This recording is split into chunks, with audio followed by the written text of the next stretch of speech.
जो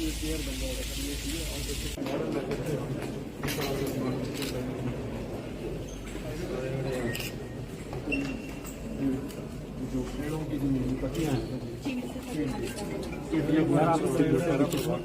बड़ी self group की है।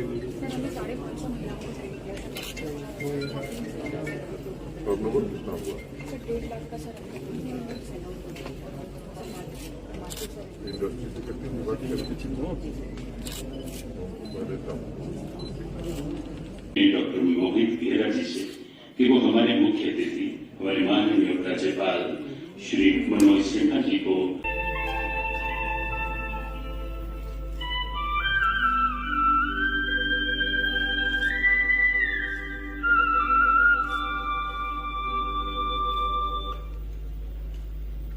तो ये हरियाली ऐप है जिसका रिमोट द्वारा माननीय उपराज्यपाल महोदय ये इसका उद्घाटन करने जा रहे हैं। हम सबके बीच प्रेस हो गया इसे हरियाली ऐप। हाँ, तो ये काफी अच्छा है जो पूरी विस्तृत जानकारी हमें देता है।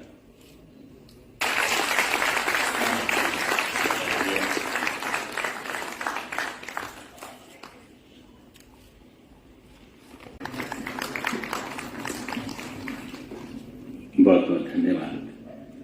और आप एडिशनल बहुत बहुत धन्यवाद सर। और राहुल प्रवासी इनके बाद आएंगे मोहम्मद अल-अज़हर, इनके बाद आएंगे इनके बाद मोहम्मद सगीर खान फॉरेस्ट गार्ड हैं पुंछ फॉरेस्ट डिवीजन से। फॉरेस्ट लैंड थी अराई बीट उनको डिसमेंटल किया अभिलाष शर्मा। और अब हम UT level awards for wild life conservation देंगे। इसके लिए रतन सिंह जी के बाद आएंगे अब्दुल गनी, उनके बाद ये हमारे लोग हैं UT level awards for wild life conservation. तो सबसे पहले ये दिलदार खान जी हैं, एनिमल कीपर है मांडा डियर पार्क।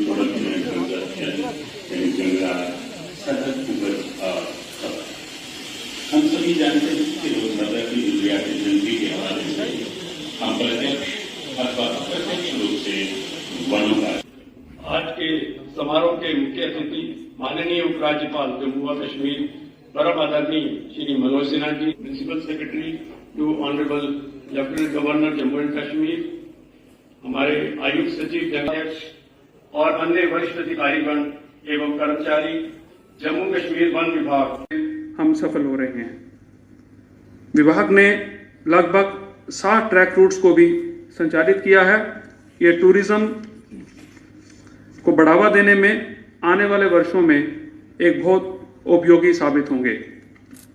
वन से जल, जल से जीवन के सिद्धांतों को केंद्र में रखते हुए वन्य क्षेत्रों के बाहर भी लगभग 3000 से ज्यादा तालाबों, झरनों और झीलों को जरूरत अनुसार पुनः विकसित एवं पुनर्जीवित किया जा रहा है। इस कार्य को अमल में लाने के लिए विभागीय राशि के अलावा मुख्यतः मनरेगा के तहत कन्वर्जेंस की प्रणाली का उपयोग किया जा रहा है। कन्वर्जेंस की प्रणाली को उपयोग में लाने के लिए विभाग ने वृक्षारोपण, फायर लाइन्स, जल स्रोतों का विकास व संरक्षण, वनों में ब्राइडल पाथ इत्यादि को विकसित करने के लिए एक महत्वाकांक्षी पहलकदमी की है। इससे जनमानस तो लाभान्वित होंगे ही, विभाग और नागरिकों का रिश्ता भी और सुदृढ़ होगा। वनों से रोजगार के साधन तलाशे जा रहे हैं। इसी कड़ी में सर भरपूर मात्रा में उपलब्ध पाइन नीडल, जो कि जंगलों में आगजनी का एक मुख्य कारण बनती थी, विभाग ने एक अनूठा उपयोग किया है। पाइन नीडल से कोयला, ब्रिकेट्स एवं उपयोग में आने वाले सामान को सेल्फ हेल्प ग्रुप्स के सहयोग से विकसित किया जा रहा है। इसका नमूना अभी आपने सर जब आप यहाँ पधारे तो आपने देखा, राजौरी जिले से शुरू हुए इस छोटे से प्रयोग को दूसरे क्षेत्रों में भी उत्साहपूर्वक अपनाया जा रहा है। चारा, ईंधन और दूसरे उत्पादों को बढ़ावा देने के लिए वृक्षारोपण प्रणाली में भी अनुकूल सुधार लाए जा रहे हैं।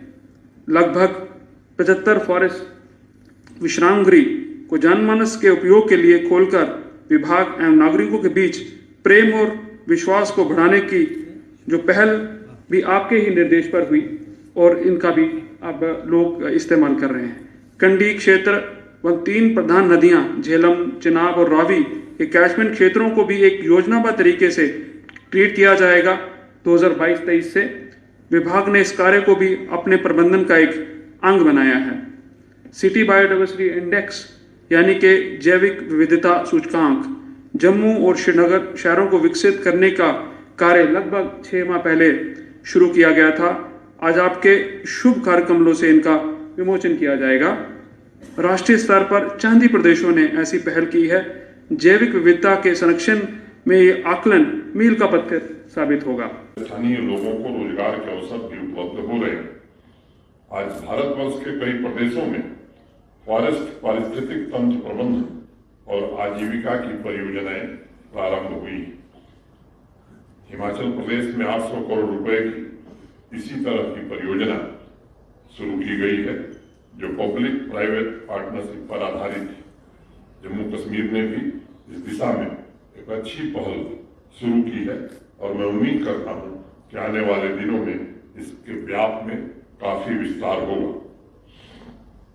और मैं मानता हूं इससे फॉरेस्ट प्रोटेक्शन के साथ रोजगार के भी पर्याप्त अवसर उपलब्ध होंगे।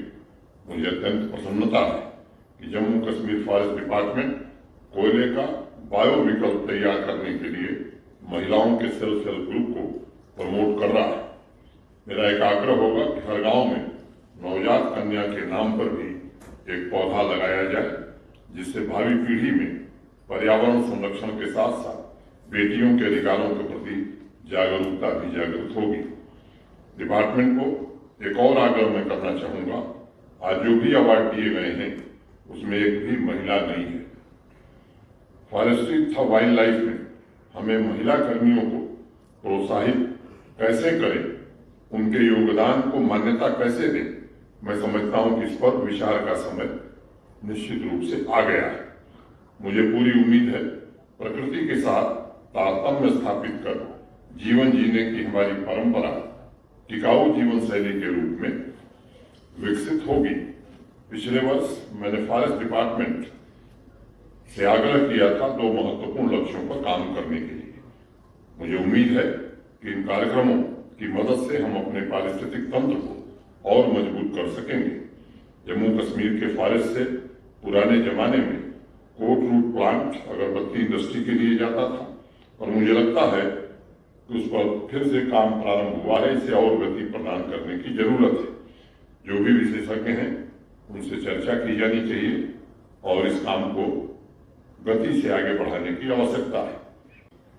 कई बार अस्तित्व के बहुत से अनुभवों पर प्रतिदिन निर्भर होने के बावजूद हम उसकी मौजूदगी का एहसास कभी कभी नहीं कर पाते हैं और इसलिए यूनाइटेड नेशंस ने इस साल का जो थीम रखा है, जैसा बताया गया, forest and sustainable production and consumption, जंगल सतत उत्पादन और उसका उपभोग, ताकि वर्तमान और भावी पीढ़ी को फॉरेस्ट की महत्ता से परिचित कराया जा सके और उसे सुरक्षित रखने की जिम्मेदारियों से भी लोग रूबरू हो सके।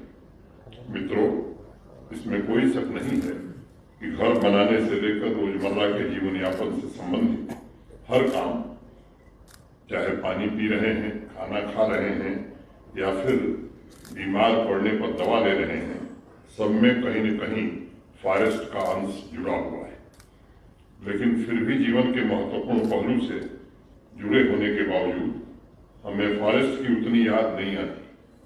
आज हमें ये सोचने की आवश्यकता है कि सस्टेनेबल फॉरेस्ट मैनेजमेंट पर किस तरह से काम किया जाए और उसके संसाधनों का सही उपयोग करके किस प्रकार से क्लाइमेट चेंज का मुकाबला करने की एक व्यवस्था बनाई जाए, ताकि भविष्य में जो पीढ़ियां आने वाली हैं उन्हें एक समृद्ध और स्वस्थ वातावरण उपलब्ध हो सके। इसके लिए सबसे पहली बात हमें समझनी होगी कि पृथ्वी के प्राकृतिक संसाधनों पर हमारा अस्थायी अधिकार नहीं, बल्कि टेम्पररी है और इसलिए इसका अंधाधुंध इस्तेमाल करने से पहले ये जरूर विचार करना आवश्यक होगा कि इसके बिना शायद एक दिन भी जीना असंभव हो जाए। बेल्जियम के जाने माने एक लेखक है राइटर मॉरिस, उन्होंने लिखा है कि अगर कभी मधुमक्खी पृथ्वी से गायब हो गई तो समझिए कि इंसानों के पास जीवित रहने के लिए बस 4-5 दिन बचेंगे। मुझे लगता है मॉरिस लोगों को डरा नहीं रहे, हाँ, लेकिन आगाह जरूर कर रहे हैं कि हवा, पानी, जंगल और जानवर को बचाने की कवायद दरअसल इंसान को बचाने की ही जद्दोजहद है। पिछले साल, जैसा डॉक्टर गेरा ने बताया, फॉरेस्ट डिपार्टमेंट के 130 साल पूरे होने के अवसर पर मुझे संजीव वर्मा जी ने, गेरा साहब ने आमंत्रित किया था। नीति आयोग की रिपोर्ट उसी समय एसडीजी की आई थी, जिसमें 55% फॉरेस्ट कवर के साथ जम्मू कश्मीर को परफॉर्मर की कैटेगरी में रखा गया था। उस समय मैंने आग्रह किया था कि अभी हमारे पास 42 प्रकार की वन्य प्रजातियां हैं और हमारी कोशिश होनी चाहिए कि ये प्रजातियां लगातार बढ़ें, घटे नहीं। मुझे बताया गया है कि इस वर्ष 20,000 हेक्टेयर विनष्ट हो चुके जंगलों को फिर से हरा भरा करने के लिए पौधे लगाए जा रहे हैं। मेरी शुभकामनाएं आप सबके साथ हैं। मैं फॉरेस्ट डिपार्टमेंट के सभी साथियों को डल लेक में चिनार के ट्रांसप्लांटेशन के लिए हृदय से बधाई देना चाहता हूँ। 2020 में ही मैंने आग्रह किया था कि 4 चिनार की ऐतिहासिक लेगेसी को फिर से कैसे जिंदा किया जाए, और मुझे खुशी है कि इस वर्ष फरवरी में 2 चिनार ट्रांसप्लांट करके वर्षों पुरानी जो ख्वाहिश थी यहाँ के लोगों की, उसको पूरा करने का काम फॉरेस्ट डिपार्टमेंट ने किया है। इसके लिए मैं आप सबको हृदय से धन्यवाद देना चाहता हूँ। ये काम सिर्फ लैंडस्केप को खूबसूरत बनाने के लिए नहीं किया गया है, ये प्रयास है पर्यावरण से जुड़ी चीजों को हमारी सोच में कैसे सम्मिलित किया जाए। और मुझे विश्वास है कि जब भी लोग भविष्य में 4 चिनार को देखेंगे तो उन्हें भी अपनी जिम्मेदारी का एहसास होगा। मित्रों, अथर्ववेद की एक पंक्ति है कि हे प्रभु, जो भी पेड़ मैं काट रहा हूं वह फिर जल्दी से बड़ा हो जाए। ये फॉरेस्ट की धरोहर को सहेजने की हमारी संस्कृति है और हमारी सभ्यता को भी ये प्रदर्शित करता है।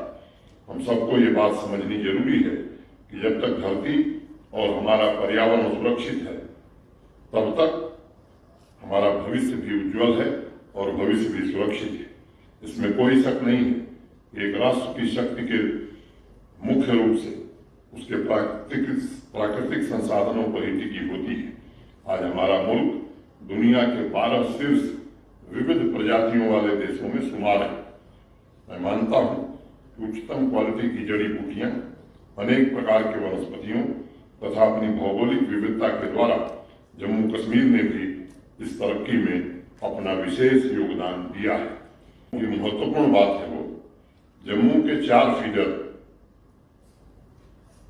से जुड़े 6,603 6,603 घरों को जहां स्मार्ट मीटर लग गए हैं, आज से अनवरत और क्वालिटी बिजली मिलेगी।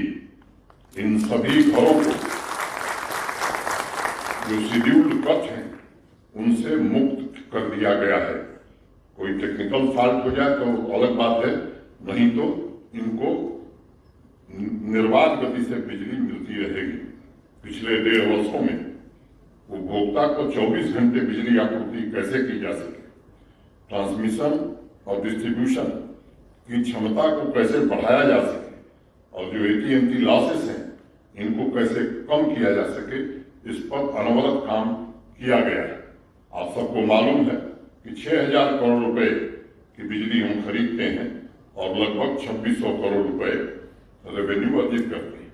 यानी हर साल ये मोटे तौर पर 3,400 करोड़ रुपए का घाटा हो रहा है।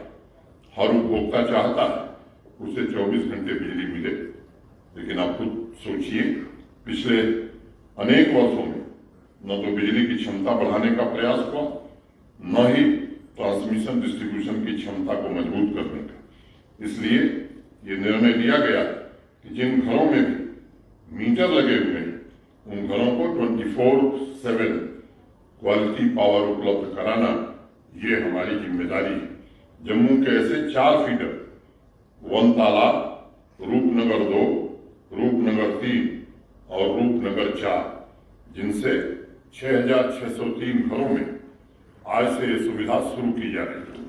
मुझे पता है कि ज्यादातर उपभोक्ता मीटर लगाना चाहते हैं, बिल देना चाहते हैं, और इसलिए मेरा सभी से अनुरोध है कि प्रशासन के इस अभियान में आप सहयोग करिए। ये व्यवस्था हम कश्मीर घाटी में भी लागू करने जा रहे हैं और इससे बिजली चोरी रोकने के साथ साथ अनइंटरप्टेड क्वालिटी पावर 24/7 की दिशा में एक महत्वपूर्ण कदम हम उठाने जा रहे हैं। और मैं आग्रह करूंगा कि आप सब इस अभियान में निश्चित रूप से हमारा सहयोग करें और नीतिगत रूप से मैं इसका पक्षधर हूं कि जो बिजली बिल पे कर रहा है उसे बिजली मिलनी ही चाहिए। जब कुछ महीने पहले हर गांव हरियाली का कार्यक्रम शुरू हुआ था तो किसी अखबार ने टिप्पणी की थी कि इससे एनवायरनमेंट दुरुस्त होगा। मैं समझता हूं कि फॉरेस्ट का यह सिर्फ एक पहलू है। दरअसल फॉरेस्ट कवर और मजबूत फॉरेस्ट का इकोसिस्टम गरीबी उन्मूलन, रोजगार में वृद्धि और सतत विकास के लक्ष्यों की प्राप्ति में भी अत्यंत महत्वपूर्ण भूमिका निभाते हैं। और इसलिए मुझे लगता है कि फॉरेस्ट हमारे अमूल्य पारिस्थितिक तंत्र, आर्थिक, सामाजिक और स्वास्थ्य तीनों को समान रूप से प्रभावित करता है। आने वाले 2-3 दशकों में वही देश और वही क्षेत्र सतत रूप से तरक्की कर सकेंगे जो फॉरेस्ट के कंजर्वेशन और प्रोटेक्शन पर विशेष रूप से ध्यान देंगे। ये बात बड़ी गंभीरता से इंटरनेशनल प्लेटफॉर्म पर भी उठाई गई है। एक अनुमान के मुताबिक इस पृथ्वी पर हर 5वां व्यक्ति अपनी आजीविका के लिए किसी न किसी रूप में जंगल पर निर्भर करता है। चाहे कोई व्यक्ति गांव में रहता हो या शहर में रहता हो, लेकिन आजीविका के लिए किसी न किसी प्रकार से जंगलों से जुड़ा हुआ है। और इसीलिए बापू की एक बात हम सभी को ध्यान में रखनी चाहिए कि पृथ्वी सभी मनुष्यों की जरूरत पूरी करने के लिए पर्याप्त संसाधन उपलब्ध कराती है, लेकिन लालच पूरा करने के लिए ये संसाधन नहीं है। और इसीलिए जंगलों से उतना ही लें जितना नितांत आवश्यक है।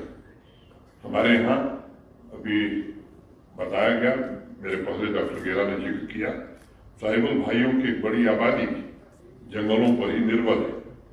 भारत के सम्माननीय प्रधानमंत्री आदरणीय नरेंद्र मोदी जी के नेतृत्व में जिस ऐतिहासिक फॉरेस्ट राइट एक्ट को लागू किया गया है यहाँ, उससे जंगलों पर अपने अधिकार के साथ उन्हें जंगल के उत्पादों पर भी हक प्रदान किया गया है।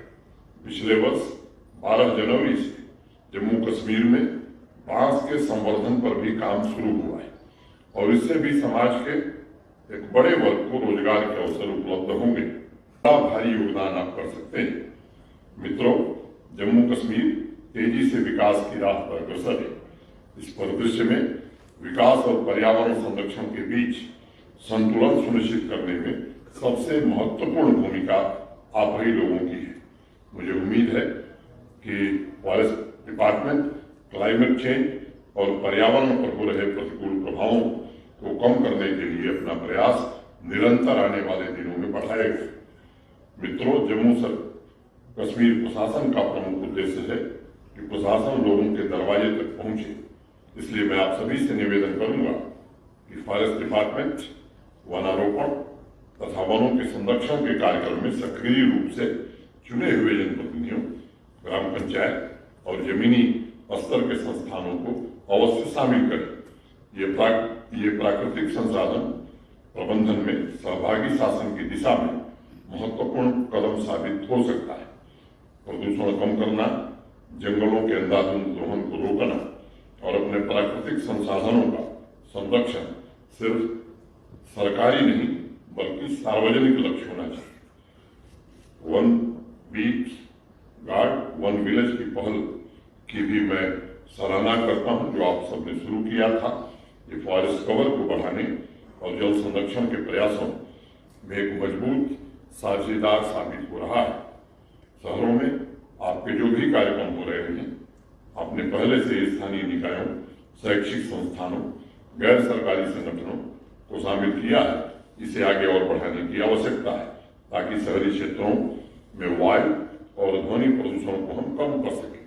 मैं चाहता हूं कि पूरा जम्मू कश्मीर इस बात से अवगत हो कि एक तरफा विकास कभी भी सफल नहीं हुआ। पर्यावरण तथा विकास एक दूसरे के पूरक हैं, इसलिए एक के बगैर दूसरे का अस्तित्व संभव नहीं है। स्वेच्छा से लोगों को इस कार्य में शामिल होकर जन भागीदारी की भावना से पर्यावरण से संबंधित समस्याओं का सामना करना पड़ेगा और उसे हल करने के प्रयासों में वन विभाग के साथ खुद को शामिल करना होगा। मुझे उम्मीद है कि जम्मू कश्मीर में पर्यावरण संरक्षण को एक जन आंदोलन का रूप दिया जा सकता है। हमारे बच्चों को, आने वाली पीढ़ियों को जंगल, नदियों तथा प्रकृति का लगातार संरक्षण मिलता रहे, इस पर हम सबको मिलकर के अनवरत काम करें।